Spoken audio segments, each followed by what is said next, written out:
A complex life for a reluctant revolutionary. Carter Braxton of Virginia, planter, merchant, House of Burgesses, and Continental Congress delegate, and Declaration of Independence signer, guest essayist Jay McConville. When studying history, it is important to remember a few things. First, historic events were not singular moments as we often view them. Instead, they developed as events today do over time and as a result of many influences. Second, it is important to not oversimplify the past because people and events then were as complicated, conflicted, and convoluted as they are today. How people lived, the decisions they made, and the challenges they faced were complex, even if some of the details may have been lost to history.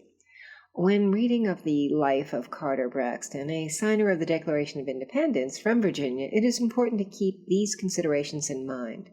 Born into wealth, Braxton did not, however, live an easy life, though it may have been privileged and full of material comforts. He died at an early age, having lost his once significant fortune, yet given the struggles he faced throughout his life, he might be excused for some of these failures. Braxton was born on September 10, 1736, into one of the wealthiest and most distinguished families in the colonies. He was born on the Newington Plantation, east of Richmond, on the Mattapony River, which connects to the York River and Chesapeake Bay, and sits at the western end of Virginia's beautiful Middle Peninsula. He was a planter and merchant. His grandfather had immigrated from England, and his father, who received a large land grant from George II, would expand the family's wealth and prestige, serving frequently in the House of Burgesses from 1718 to 1734. His grandfather on his mother's side was Robert King Carter, a man of great wealth and prominence, who also served in the House of Burgesses, including as Speaker. King Carter even served as the colony of Virginia's acting governor for a year. From this auspicious beginning, one might assume that Carter led a happy and contented life of comfort. Yet his wealth did not shield him from tragedy. His mother died just a week following his birth, and his father passed away when Carter was only 13. He married Judith Robinson upon leaving the College of William and Mary after only 1 year, but sadly, she also died after they had been married for only 2 years. Perhaps to ease his grief, he traveled to Europe and England, where he learned a great deal about the rulers of his colonial home, knowledge and perspective that would inform his decisions when revolutionary fervor gripped the colonies. After 2 years in Europe, he returned, marrying a second time in 1760 to Elizabeth Corbin. It is reported that they had 16 children together. In keeping with family tradition, Braxton served in the House of Burgesses following his return, beginning in 1761. Then, when Peyton Randolph died suddenly in October 1775, he was made a member of Virginia's delegation to the Second Continental Congress, where he would serve for 2 years. Carter was loyal to Virginia, but also to the crown at first. He was a reluctant revolutionary and argued against independence, fearing that it, and specifically a Republican government, would lead to disaster and despotism in the colonies. While disinclined, he continued to work alongside the familiar names of the eventual revolution, including George Washington and Peyton Randolph. He did not relish conflict with the British and worked to quell it when he could. One historical incident shows the character and conservative nature of the man when he worked with Patrick Henry to avoid direct conflict with the royal governor Lord Dunmore. Following the events at Lexington and Concord, Dunmore had confiscated gunpowder stored in Williamsburg, Virginia. Militia units were ready to fight over their lost supplies, led by the fiery Patrick Henry.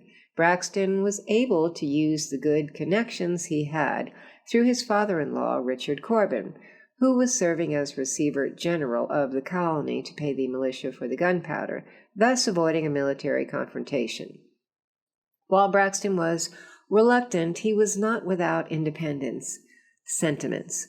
While a member of the House of Burgesses, likely as a result of his knowledge of the financial designs England had for the colonies, which he learned through his travels there, he signed the Virginia resolves which asserted that only the House of Burgesses had the right to tax Virginians. He also signed the Virginia Association, a non-importation agreement, and in 1775 became a member of the Virginia Colonial Convention.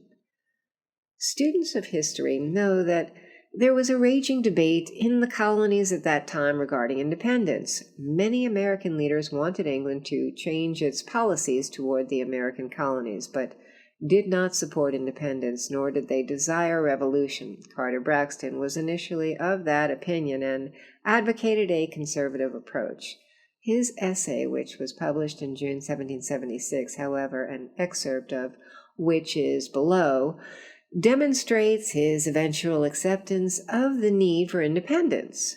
When despotism had displayed her banners and with unremitting ardor and fury scattered her engines of oppression through this wide extended continent, the virtuous opposition of the people to its progress relaxed the tone of government in almost every colony, and occasioned in many instances a total suspension of law. These inconveniences, however, were natural, and the mode readily submitted to, as there was then reason to hope that justice would be done to our injured country. The same laws executed under the same authority soon regained their former use and luster, and peace raised on a permanent foundation.